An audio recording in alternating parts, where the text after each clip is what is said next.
আলহামদুলিল্লাহ। আচ্ছা মোহতারাম, ঘরের মধ্যে বিড়াল পালন করলে কোনো সমস্যা আছে কিনা?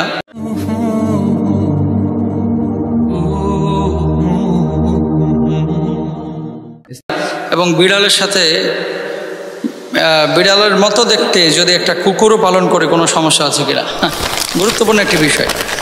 সেটি হচ্ছে বিড়াল পালন করা জায়েজ, এটা হালাল।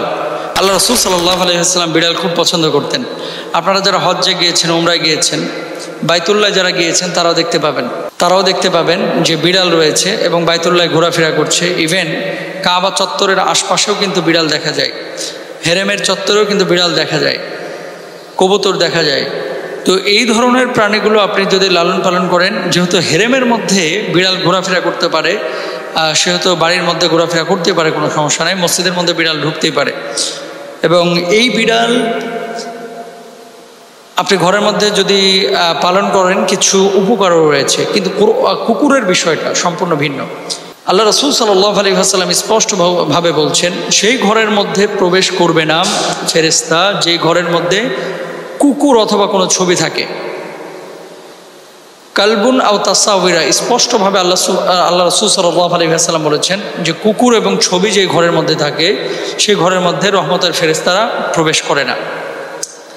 অনেক সময় দেখা যায় যে বিদেশ থেকে 3 লক্ষ, 4 লক্ষ, 5 লক্ষ টাকা খরচ করে কুকুরের বাচ্চা কিনে নিয়ে আসে। তারপরে মুসলমানের বাচ্চা এই কুকুরকে লালন পালন করে ঘরের মধ্যে। এটা জায়েজ নয় আপনার জন্য।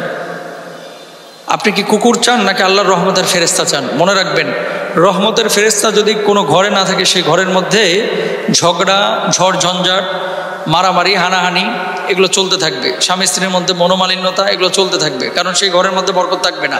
যে ঘরের মধ্যে রহমতের ফেরেশতা ঢুকে না, আল্লাহ সুবহানাহু ওয়া তাআলা যে ঘরের মধ্যে তার ফেরেশতা পাঠান না, সে ঘরে বরকত থাকবে না। সুতরাং মৃত ব্যক্তির ছবি অথবা ঘরের মধ্যে কোনো কুকুর, এগুলো আপনারা রাখবেন না। এগুলো সম্পূর্ণরূপে ইসলামের শরিয়ায় নিষিদ্ধ। এখন কথা হচ্ছে, বিড়াল যদি রাখা হয় তাহলে কোনো সমস্যা আছে কিনা? বিড়াল রাখলে কোনো সমস্যা নাই। আবু হুরায়রা রাদিয়াল্লাহু তাআলা আনহু, তিনি বিড়াল পালন করতেন। এই জন্য আল্লাহ রাসূল সাল্লাল্লাহু আলাইহি ওয়াসাল্লাম তাকে বিড়ালের পিতা বলে ডাকতেন, আবু হুরায়রা। বিশ্বনবী সাল্লাল্লাহু আলাইহি ওয়াসাল্লামের কাছে কখনো কখনো বিড়াল এসেছে এবং বিড়ালকে আল্লাহ রাসূল আদরও করে দিয়েছেন। আমি তুরস্ক দেখেছি, তারপরে সৌদি আরবে দেখেছি, ওমানে দেখেছি, দুবাই দেখেছি, কাতারে দেখেছি, বহু দেশ আল্লাহ তাআলা নিয়েছেন। সে দেশগুলোতেও দেখেছি যে আপনার বিড়ালকে উন্মুক্তভাবে চলাচলে তারা সুযোগ দেয়। এবং এই বিড়াল মানুষের বাড়ির মধ্যে এমন কিছু কাজ করে যেটা বাড়ির জন্য কল্যাণকর। যেমন সাধারণত 6টি কারণে আপনার বিড়াল পালন করা উচিত। 1 নাম্বার, বিড়াল যদি বাড়ির মধ্যে থাকে, আল্লাহ রাসূল সাল্লাল্লাহু আলাইহি ওয়াসাল্লাম যেহেতু তিনি পছন্দ করেছেন, সুতরাং রাসূল সাল্লাল্লাহু আলাইহি ওয়াসাল্লামের পছন্দের প্রাণী আপনার বাড়িতে আছে। মানে আল্লাহর রাসূল যে প্রাণীটাকে পছন্দ করেছেন, সেই প্রাণীটা আপনার বাড়িতে ফেরেশতা নিয়ে আসবেন। দ্বিতীয়ত, নবীজি সাল্লাল্লাহু আলাইহি ওয়াসাল্লাম যেহেতু পছন্দ করেছেন, আল্লাহর নবী যা পছন্দ করেছেন সেটা কিন্তু আল্লাহ পছন্দ করেন, তাহলে আপনাকেও সেটা পছন্দ করা উচিত। 3 নাম্বার, আল্লাহ রাসূল সাল্লাল্লাহু আলাইহি ওয়াসাল্লাম ভালোবেসেছেন, তার মানে বিড়ালকে ভালোবাসা, এটা সুন্নাহ। যদি আপনি বিড়াল ঘরের মধ্যে রাখেন, একটা সুন্নাহ পালন হবে।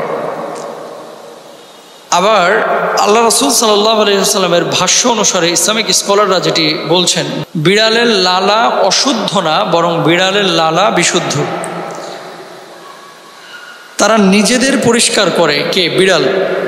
এবং বিড়াল খুব শান্ত প্রকৃতির হয়ে থাকে। রাসূল সাল্লাল্লাহু আলাইহি ওয়াসাল্লাম যেহেতু পছন্দ করেছেন, বিড়াল পরিষ্কার এবং খাঁটি একটা প্রাণী। বিড়াল বাড়ি এবং মসজিদে প্রবেশ করতে পারে, যেহেতু হেরেমে প্রবেশ করে। এবং পৃথিবীর আল্লাহ রাসূল সাল্লাল্লাহু আলাইহি ওয়াসাল্লামের যে রওজা মদিনা, সেই মদিনার মসজিদে নববীতেও কিন্তু প্রচুর বিড়াল রয়েছে। এবং আমি নিজে দেখেছি আল্লাহ রাসূল সাল্লাল্লাহু আলাইহি ওয়াসাল্লামের যে সবুজ গম্বুজ, যেখানে আল্লাহ রাসূল শায়িত আছেন, রওজা মোবারকের উল্টা দিকে যে ফাঁকা জায়গাটা, এখানে প্রচুর বিড়াল ঘোরাফেরা করে। এটা আমার নিজে দেখার কথা বলছি। তারপরে একজন মহিলা জাহান্নামে প্রবেশ করেছিল একটি বিড়ালের কারণে, যাকে সে বেঁধে রেখেছিল কিন্তু খাওয়ায়নি, এবং পৃথিবীর কীট পতঙ্গকে খাওয়ানোর জন্য ছেড়ে দেয়নি। তার মানে বোঝা যায় যে এটা বুখারী হাদিস, কিন্তু বুখারী মুসলিমের হাদিস, মহিলা বিড়ালকে হত্যার কারণে সে জাহান্নামে গিয়েছে, অন্যায়ভাবে হত্যা করেছে, না খেয়ে মেরে ফেলেছে। আর বিড়াল যদি ঘরের মধ্যে থাকে তাহলে এমন কিছু কীট পতঙ্গ সে বিড়াল খেয়ে ফেলে যেগুলো আপনার বাড়ির জন্য ক্ষতিকর। এটা বর্তমান বিজ্ঞানও বলে। বিড়াল যদি কোনো খাবারের সন্ধানে আপনার আশপাশে আসে তাহলে সে বিড়ালকে খাবার দেওয়া উচিত। এটা সাহাবী রিদওয়ানুল্লাহি আনহুম আজমাইন তারা দিয়েছেন। এবং বিড়ালকে আপনি মধ্যপ্রাচ্যের অনেক দেশে দেখবেন, বিশেষ করে তারা তো প্রধানত রুটি খায়। রুটি সকালবেলায় কেউ যদি একটা খায়, রুটিতে অনেক সময় বড় বড় রুটি হয়, তো পুরোটা খেতে পারে নাই, অর্ধেক রুটি থেকে গেছে, তো তারা এই রুটিটা আবার জমিয়ে রাখে বিড়ালকে খাওয়ানোর জন্য এবং নির্দিষ্ট জায়গায় সেই রুটিটা রেখে আসে যাতে করে বিড়ালটা এসে খেতে পারে। আর আমাদের দেশের মানুষ অনেকে আবার মাছের কাটাকুটি রাখেন, এগুলো রাখবেন, কারণ আপনার এই উচ্ছিষ্ট মানে জিনিসটা থেকে আরেকটা প্রাণীর কিন্তু রিজিক হচ্ছে, এটা আপনার মাথায় রাখতে হবে। আপনি মাছের কাঁটা ডাস্টবিনে ফেলে দিচ্ছেন, কখনো কখনো কুকুর বিড়াল এগুলো দেখাও পায় না, এটা ডাস্টবিন ঘুরতে ঘুরতে একসময় পচে গলে শেষ। কিন্তু আপনার এই মাছের কাঁটাটা যদি একটা বিড়ালের মুখে তুলে দেন, মনে রাখবেন এই বিড়ালকে যে আল্লাহ বানাইছে আপনারও সে আল্লাহ বানাইছে, তো ওই বিড়ালের রিজিকটা আপনার উচ্ছিষ্ট একটা জিনিস থেকে হলো, আপনি সওয়াবের ভাগীদার হবেন, আপনি সওয়াবের ভাগীদার হবেন।